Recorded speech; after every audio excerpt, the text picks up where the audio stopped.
Hi there, everybody. I'm Ani Anderson, and I am joined by my partner, Brian Traskos. Today, Hello, everybody. we are coming to you live from the Somatic Coaching Academy. And today, I just want to mention our brand that serves companies to Brian Motivation Beyond Measure. If you haven't liked and subscribed to our social media here, wherever you're watching us, Facebook, YouTube, or LinkedIn, go ahead and do that so that you can get our live streams. Today, Brian, I'm really excited about our topic. We're talking about one that, some days, Brian, I just feel so fired up about it. I give up. And some days, just want to go to sleep about it. This is a really important topic, and everybody's talking about it. The Great Resignation, and the numbers actually are absolutely staggering. And there's lots of numbers, by the way, but I just want to bring up a few of them before we start to talk about solutions and things, because I think it's really important to understand what we're dealing with here. So, according to some recent Gallup numbers, approximately 48% of Americans in the working population are actively job searching or watching for opportunities right now. And industry specific, those numbers go up in some industries. Businesses are having to deal with staggeringly, I'm quoting, high quit rates, staggeringly high. How about this one? For a company of 10,000 employees with an average salary of $50,000 each, the disengagement that they're seeing in their workforce right now is costing $60.3 million a year. Now, these numbers were bad before COVID, right? Like the engagement numbers were bad and they hadn't changed in years and years and years. And then actually when COVID hit, we saw some spike going up, like engagement got a little bit better. And then it's gotten worse now than pre-COVID numbers. Engagement's actually gotten worse. I'm looking for the Gallup reporting here. Gallup reports actively disengaged employees in September of 2019 were about 69%. And now we're looking at 74. I mean, this is nuts. And I think to a certain extent, we should kind of be embarrassed about ourselves. Like, we can do so much better. We can do better for our people, for ourselves, for our companies, for our kids, for our communities, for our society. We can do better. And the fact is that companies need to stop the bleeding, Brian, and they're looking for solutions, right? But this is a problem that they've been looking for solutions for a long time. Yeah. I mean, you're absolutely right. And, this is, I kind of think about this as any relationship. When you think about, I think we all are familiar with situations in relationships, either our own experiences or experiences that we watch other people are going through. And it's happening at a massive scale right now with the number of people that are obviously fed up, tired, burned out, frustrated, whatever it is. And simply they've had enough in their mind, right? In their perception, I've had enough of this. And, when one person walks out the door, it makes it easier for the next person to walk out the door. Yeah. Right. Sort of thing. And I think for a long time, people have been so focused on security and needing to be in the places that they've been in and always wondering, well, what happens to the person when they walk out that door and never see him again, which means they must have fallen off a cliff somewhere and their life must be horrible because they left this secure, albeit unfulfilling experience that we're having. But then when they see people leave and they're not falling off a cliff, that they seem to be doing okay, it's like, well, maybe I should try that too. And it's just has created this mass exodus effect. Yeah. So two things you said that really resonated with me. One is this is about relationships. And I think that's huge. It's a mind-blowing way of thinking about it right there. We have to consider how we are with relationships in our own lives. So for leaders, you really need to think about, like, what do my relationships look like? How am I with relationships, to begin to think about what kinds of things we can put in place within our companies and organizations and policies and things like that to be able to solve these problems. So that resonated from kind of an organizational standpoint. From a personal standpoint, what resonated with me about what you said is both of us left the healthcare system, like 15 years ago? Yeah, it was 15 years ago for me. It was similar for you, right? It was around the same time. And it was at a time when, so your background is in physical therapy, mine is in occupational therapy, and practitioners didn't necessarily leave the system. I mean, it wasn't talked about in college for me. Like nobody said, hey, maybe you're going to go be an entrepreneur. Maybe you're going to take your degree and go build on it and do something else. It was like the greatest aspiration actually was graduating, getting a job at a hospital, and maybe getting clinic director. And that was about the ceiling. Like there wasn't much to grow on, but both of us felt the confines of the Western medical system for a number of reasons. And so, that was me 15 years ago, leaving the system. And it was a great decision. Like I couldn't actually see myself in the typical organizational structure that exists within many organizations today. I have so much that I want for myself in terms of growth that I couldn't have there, in terms of an ability to co-collaborate and work with people and really like those relationships you were talking about, like really foster deep and meaningful relationships. That wasn't something that could happen where I was. And so I left, and I have been able to do those things on my own. I believe that those kinds of things can be fostered in organizations, don't you? I mean, those kinds of relationships. Oh yeah, most definitely they can. And I think there's some amazing things about being an entrepreneur. What you're talking about, and I wouldn't change my pathway for anything. And I also know that entrepreneurialism isn't for everybody either. Oh, yeah. And when I say that, that doesn't mean that entrepreneurs are better than entrepreneurs or employees or any. I think we really, to have really success and fulfillment in our lives as individuals, we have to understand who we are as people. Know ourselves, know what's important to us, know what our value systems are, and then to find relationships, right? Either in systemic organizations or in entrepreneurial networks, either one, whatever it is, that nurture you, and those relationships are really critical. The one other thing I'll say about the Great Resignation, or about leaving any relationship again, it really just boils down. I think a lot of these things are complex, but they're not complicated. Right. What I mean by that is, right, so there's a lot of a lot of moving parts. So it can look like this is a really complex problem, but it's not really complicated. People leave relationships for one primary reason: they just don't feel valued. And that is at the basis, the bottom line of any relationship that dissolves and someone makes a conscious choice to leave that relationship, whether that's in a familiar relationship, a spousal relationship, a parent-child relationship, a work relationship, a friend relationship. It doesn't matter. If we don't feel valued in the relationship, then we will gravitate away from it, because we're not really gaining any life force energy from it. Yeah.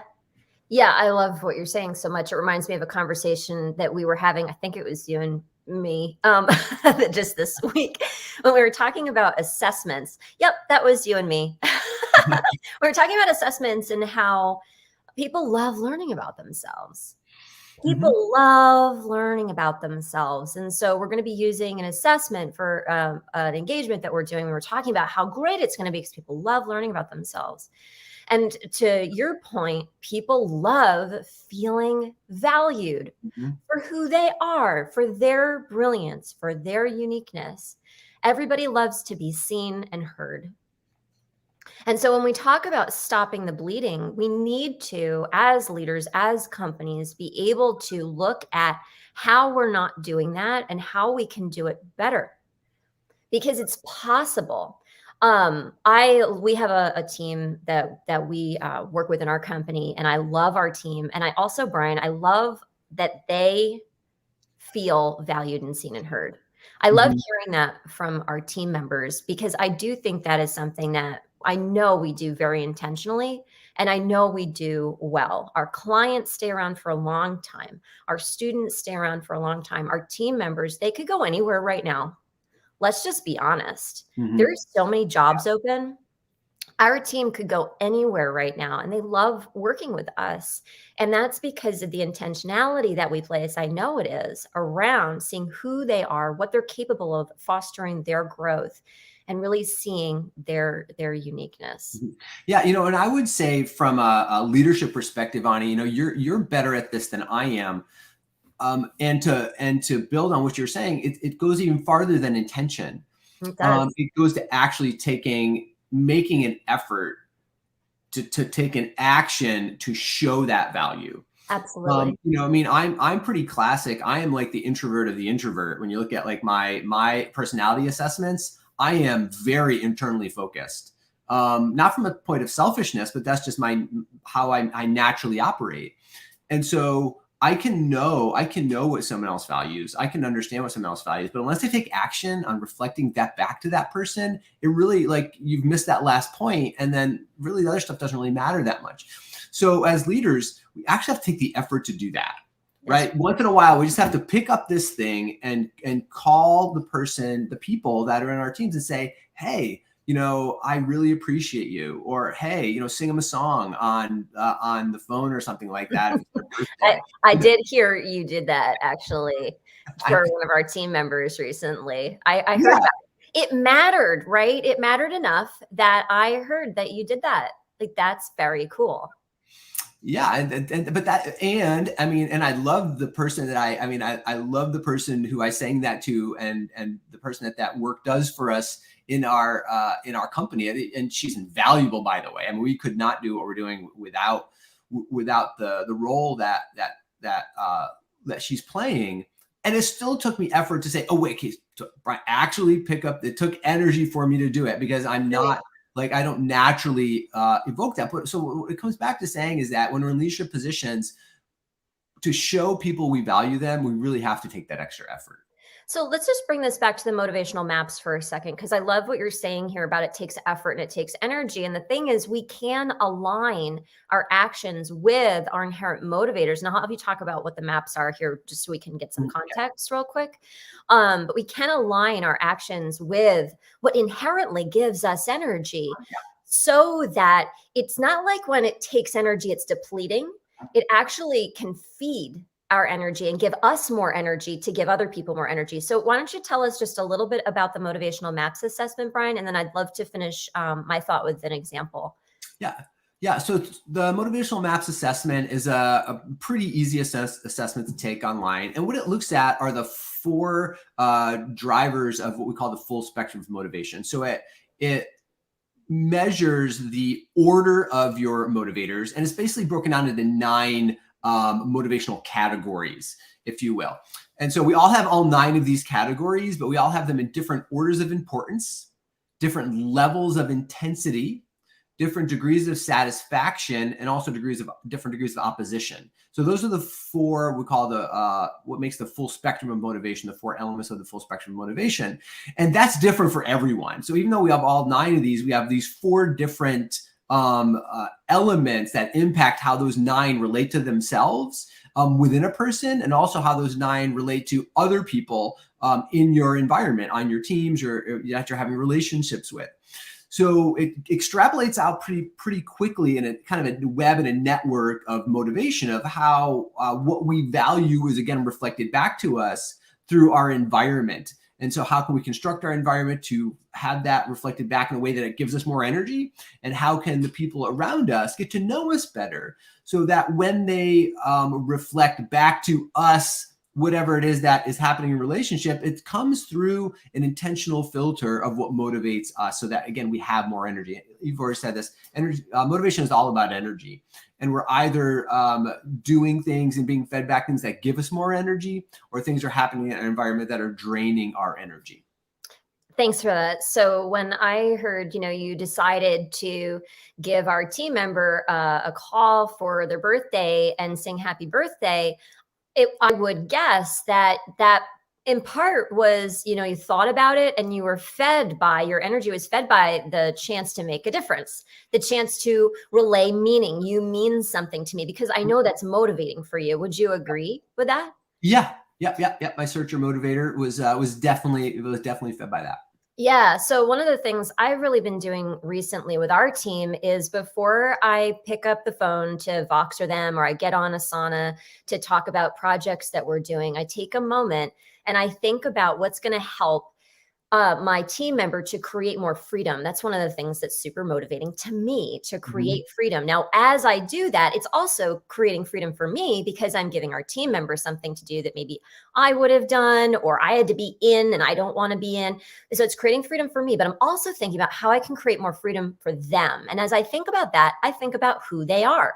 I think about what motivates them. And so we have a team member that's really motivated by community and relationships and friendships. And so before I talk about a project, I think about like, how can we create more freedom for her to be who she is and do what feeds her and gives her energy? And then I talk about the project and I relate the project and we co-collaborate on the project, and then off our team member runs with it.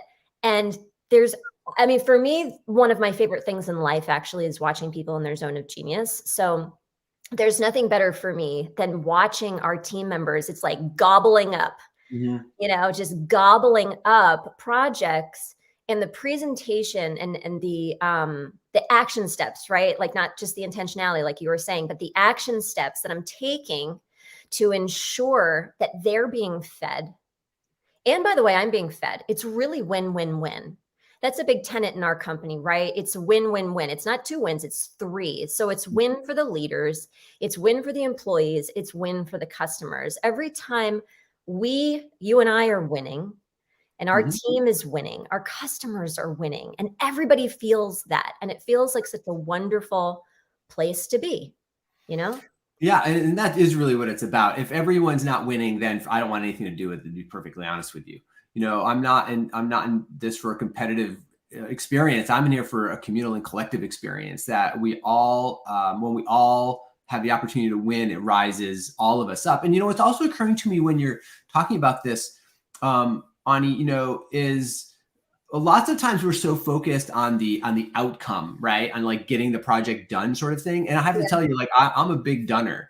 Like, my what I call our expert driver, my expert driver is really high. And that expert driver really has a lot to do with kind of getting stuff done sort of thing. My achievement driver, I might say. But what it's really about, what's really fun is what you're mentioning. It's when we take the focus away from the outcome driven experience and say, what, if the focus becomes infusing life energy into people, like if that's what it really becomes about, like feeding people's life energy, and that's what we're talking about with motivation, then everything else takes care of itself, right? Things Totally. automatically get done. But if we focus so much on the output, that can be massively draining for people on the way there. And that's when we feel valued. So when it's literally, there's nothing feels better to me than like feeling like you're giving somebody an infusion of life force energy. And it's like, and all of a sudden they're like, oh my God, they feel so amazing. Like that for me is the top of the world. If I could just do that all day, which is what we do all day, force energy, like the outcomes take care of themselves. And I think that's really what's missing right now. I agree with you. I agree with you so much, Brian. As I was reading some studies before we got on this live feed here, I was looking at the P word, productivity. It was showing up over and over again. Productivity, productivity. And I don't know about you, but I don't wake up every day and think, productivity. That does not, I don't think that really gets anybody's juices flowing. But we do love being in the process, and we do love meeting goals and all of that stuff. But to be productive feels like a way, especially nowadays. There's so much concern. And by the way, so much. I was just thinking today about booster shots and vaccines and all the issues that go into all of these things. And it's ways, there's so much weight potential out there in here all over the place right now. How can we be people who, rather than putting more weight on each other, my God, Gallup was just talking about how they're predicting that the mental health crisis is going to be the second pandemic. And I don't think it takes a crystal ball. I think it's pretty obvious. Yeah. And I will say, we said that 6 months ago. Heck yeah. Right. And we put out a post and said, the second pandemic is coming, and it's when the first pandemic ends, the second one's going to be this mental health crisis, especially in healthcare professionals, which I have a huge spot in my heart for, because that's where we come from, right? We come from understanding the stresses on a good day of helping other people Yeah. manage their health crises. And on an extended, like we're talking 2 years now, of this pandemic going on. We're coming up on the 2-year mark soon, aren't we? I mean, am I Yeah. doing the math right? March Yeah. of 2022. Yeah, We're right. almost there. Yeah, this is untenable, especially for healthcare professionals, Absolutely. and they don't feel valued either, really. No, no, and for all of us. And so I think, as we transition to close our topic today, Brian, let's talk a little bit about the mental health crisis and move that idea into some of the language that we use. Okay. So I want to move it from mental health into a place from health, because health is not a healthy place in our society. We could talk about that for a long time, but like health is the absence of disease. We're still talking about disease. So let's move it from health to at least something that says well. Mhm. So let's move it from health to well being. And then we're talking about mental well being. So hang on a second, folks. As we talk about anything in terms of the mental health, mental well being space, well being in general, we're talking about how we feel really. That's really what we're talking about. So we're using a word mental that we think kind of classically has to do with how our brain functions and what's going on in our brain. And we're really infatuated in our society about the brain function and the brain science and the brain this and the brain that. There's a lot more to us than the brain. And I assert, Brian, that because this engagement issue hasn't been solved now in like 12 years that people have been paying attention to it, maybe the brain isn't just the thing that is going to fix the problem. I wonder. You and I would say there's more to it than that. And so I really think it's time, Brian, that we all come to our senses. And I Mm. mean that very literally. Come to our senses. The mental wellness, mental well being issue is a physiological issue. It's where we feel things in our body. It's where we feel stressed, we feel anxious, we feel like we want to leave a job, we feel like we don't like our boss, we feel like we're not connected to our coworkers, we feel like the culture is oppressive. These are things that we feel in our physiology. We need to pay attention to our physiology. We need to pay attention to our bodies. Yeah, yeah, and just to kind of even, I know we're transitioning, but just summarize what you're saying is like, if we feel bad in our bodies when we go into work and we feel better in our bodies when we leave work, that's a problem. Say more. Well, no, essentially, we say, we are all talking about how we don't feel connected or we feel this way or that, whatever meaning we're making of those feelings, I think is really important. But if you go underneath the meaning of it for just a moment, just basically how we feel, just how do you feel? If we don't feel good in our bodies when something's happening on a very deep, DNA driven level, we will naturally move towards something that makes us feel better than the spot we're in right now.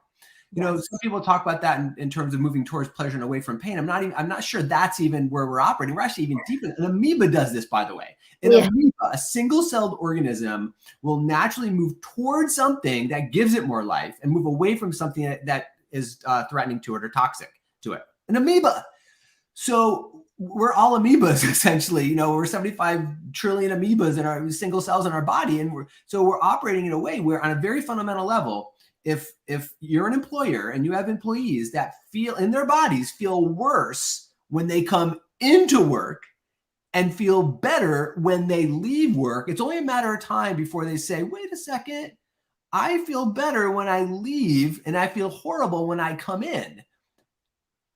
I don't think Right, I'm gonna put the 1 and 2, 1 plus 1 equals 2 on that you know one. what I mean? And Yes, I do, because I remember that's how I felt. yeah. I remember that is how I felt. I felt worse when I would go into work, and some lunch hours, I would cry on the phone. And then I would go home and I'd feel better. And eventually I left and I never came back. I believe that companies are important to the functioning of our society. And I believe that this is preventable and we can do better. Mhm. So it's my hope that if you're watching this and you're a leader or you're an employee, share this conversation up, right? Yeah. Because there are solutions. There are solutions and they're here. We need to see them and we need to do something about them. So share this message with anybody who works in a company, who leads a company, who knows somebody who's in a company, because our society needs these organizations and needs our culture to Mhm. really function in a way where our relationships are at the heart, at the priority, right? Absolutely. Yeah. Absolutely. So whether you're joining us live, you're joining us on the recording, thank you so much for joining us. We're from the Somatic Coaching Academy. Share this message up. It needs to be heard. Let's stop the bleeding and get better. We can do it. All right, everybody, have a wonderful day, and we will see you real soon. Thanks so Bye-bye. much. Bye bye.